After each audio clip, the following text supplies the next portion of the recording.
Pilar, No sé, més enllà de les floretes que li has dit quan estaves fora d'antena, estàs guardant els dards enverinats, per Bueno, li he dit descomptat? tantes coses que em feia trampes, o sigui que no sé si tantes no, li has dit, no. El que li he dit és que és un home culte.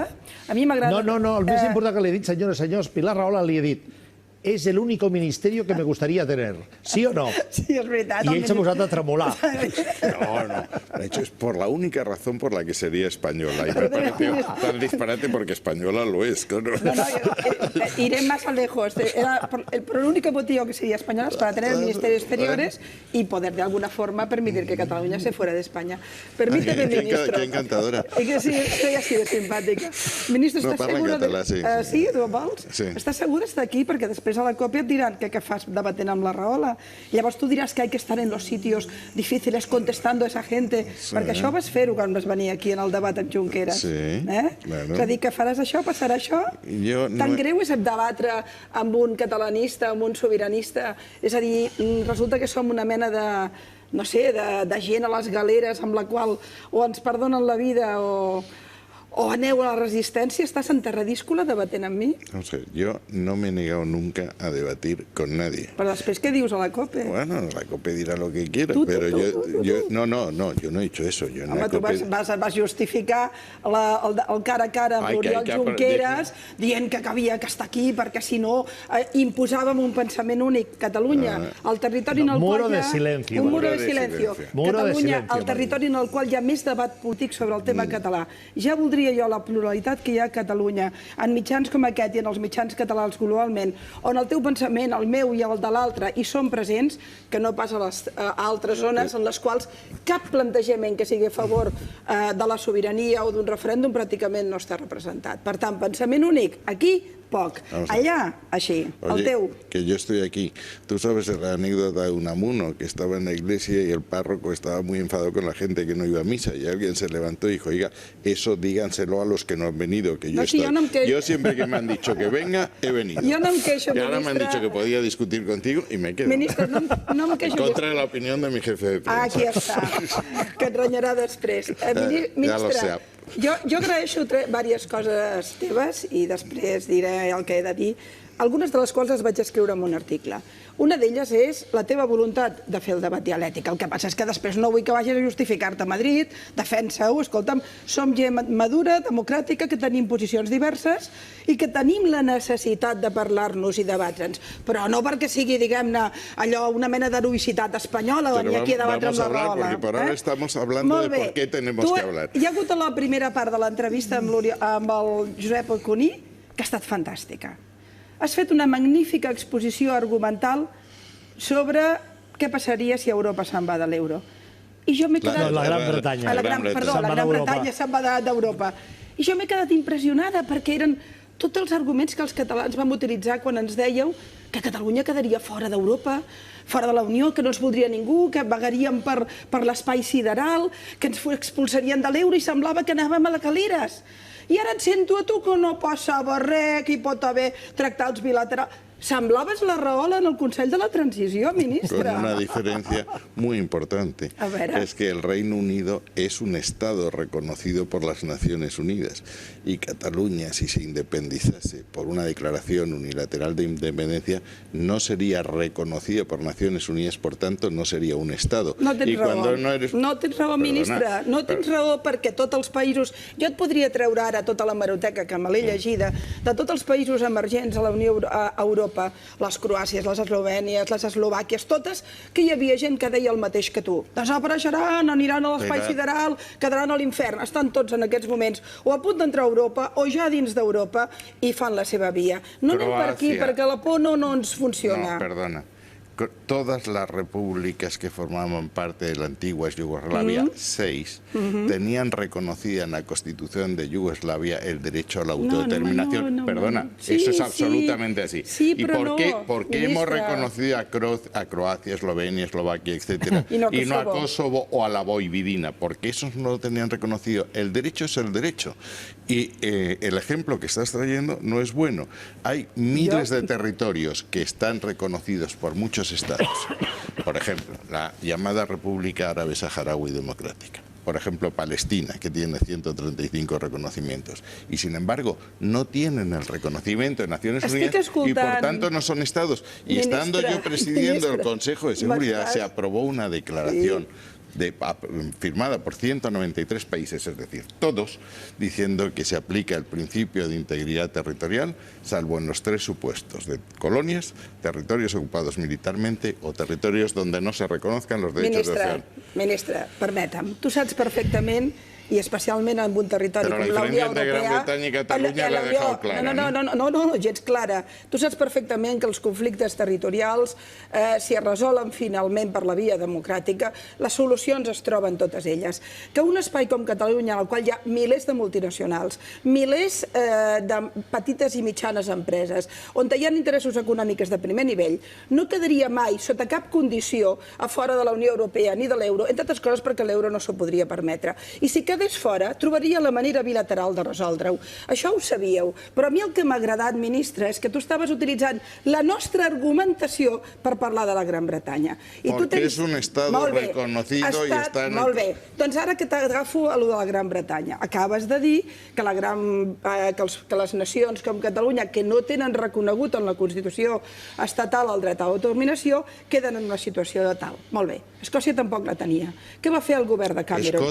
Què va fer el govern de Cameron? Perdona, Pilar, el govern de Cameron va canviar la Constitució per permetre... El puro sofismo el teu. No, afirmas una cosa que no es cierta y a partir de ahí todo el razonamiento es falso. Perdona'm, el senyor Cameron va canviar o no va canviar la llei per permetre que a Escòcia... No hi ha Constitució, ho sé, però va fer les lleis adequades perquè que Escòcia pogués fer un referèndum quan això no estava articulat? Sí. Per què? Perquè el senyor Cameron va dir abans prefereixo ser demòcrata que ser britànic. I aquesta és la gran diferència entre la Gran Bretanya y España. Vamos a ver. En el Reino Unido no hay una constitución escrita. Y la única regla es que la soberanía reside en el Parlamento de Westminster. Y Westminster transfirió las competencias al Parlamento escocés para que convocase un referéndum. Por tanto, la situación es radicalmente distinta. Y la democracia, desde el tiempo de los griegos, se hace siempre dentro del marco legal. Y el marco legal lo que dice es que si se quiere establecer el principio de autodeterminación en España, hay que reformar la Constitución por el procedimiento establecido en la Constitución. Lo otro es la selva. Molt bé, parlem de la llei. La llei ens permetia fer... Pilar, estàs intentant recuperar el debat que en el teu lloc va fer Junqueras amb el ministre Margallo el mes de setembre passat? Saps què passa? Que per bé que jo li tinc simpatia, perquè la gent culta... Si li tens simpatia i admiració. Perquè la gent culta sempre m'agrada, aquest ministre va utilitzar la seva influència perquè jo, per exemple, no pogués fer una conferència a Guatemala, cosa que tu vas reconèixer en el Parlament espanyol. I la vostra influència en el Ministeri i el diner públic per intentar evitar que ciutadans catalans puguem anar pel món explicant-nos. I això té poc de democràtic.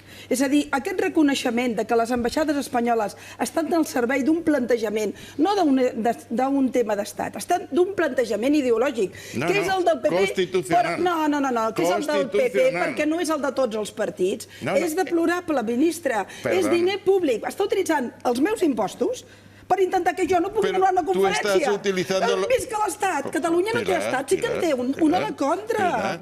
Un poco de orden, como se dice en el Parlamento británico. Però veritats també. Aquí se está utilizando el dinero de todos los españoles vía transferencias presupuestarias para organizar unas oficinas diplomáticas destinadas... De contrainteligencia. No, destinadas a difundir el relato independentista. De matar. Y la Constitución española dice, en artículo 1, que la soberanía pertenece a todo el pueblo español, y la 2 dice la Constitución se fundamenta en la indisoluble unidad de la nación. Y entonces lo que estamos defendiendo es la Constitución, que es lo que hemos jurado hacer. Ministre, hi ha moltes maneres de defensar la Constitució.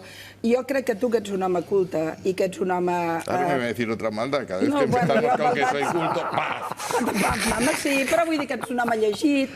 Sabràs perfectament que la millor manera de resoldre un conflicte no és a través de brandar la llei i reprimir amb ella, sinó a ser de seduir, de convèncer, de trobar la manera dels encaixos. Durant els anys que ha governat el teu executiu, excepte tu, que sí sí que vens de tant en tant, no només els ponts de diàleg s'han esberlat tots, sinó que ens heu utilitzat les lleis per reprimir-nos brutalment. Tenim un expresident de Catalunya als tribunals.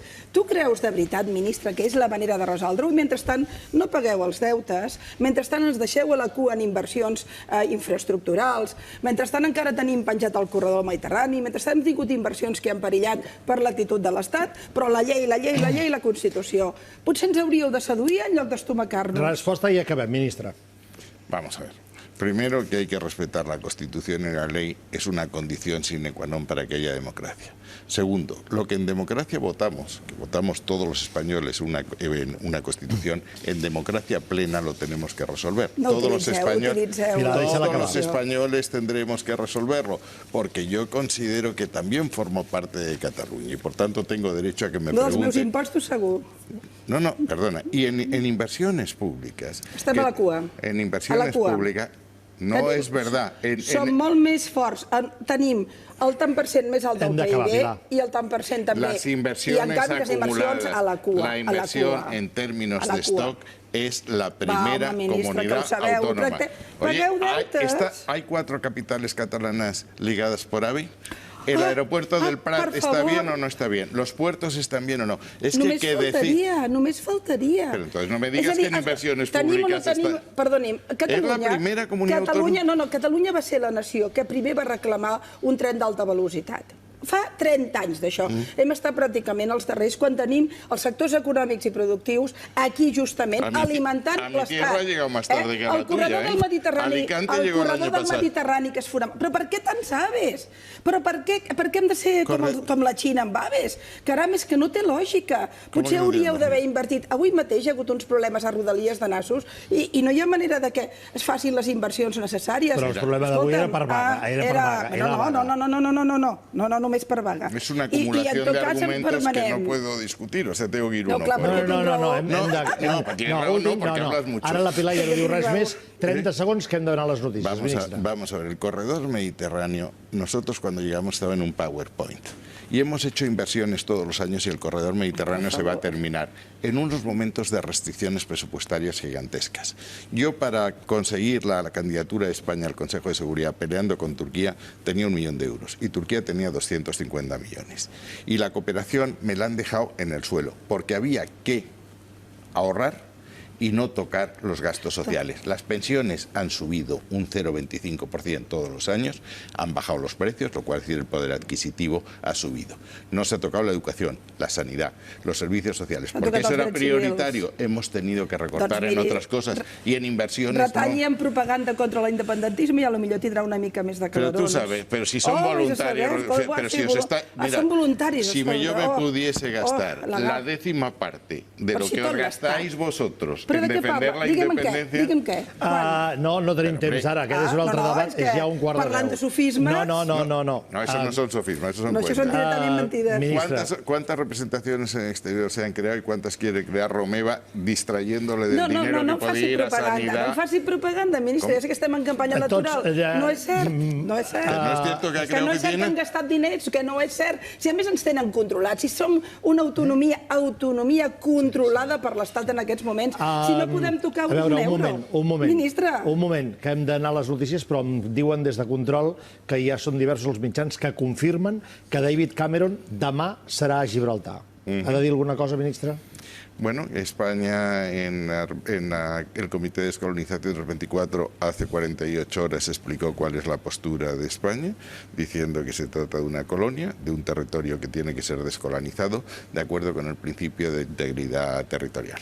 Y en el Parlamento Europeo y en la Comisión se están estudiando los excesos en materia tributaria que convierten a Gibraltar en un paraíso fiscal, además de las denuncias que hay en medio ambiente. Y venga o no venga Gibraltar, la postura de España en el contencioso sobre Gibraltar es la misma. Primero, el Tratado de Utrecht dice que si se descoloniza vuelve a España. Las aguas no han sido cedidas nunca, porque el artículo 10 cede solo las aguas interiores. Y el istmo ha sido ocupado con ocasión de una enfermedad y, por tanto, no podemos reconocer jurisdicción británica. Pero, insisto, Gibraltar tiene que volver al territorio español en cuanto se descolonice.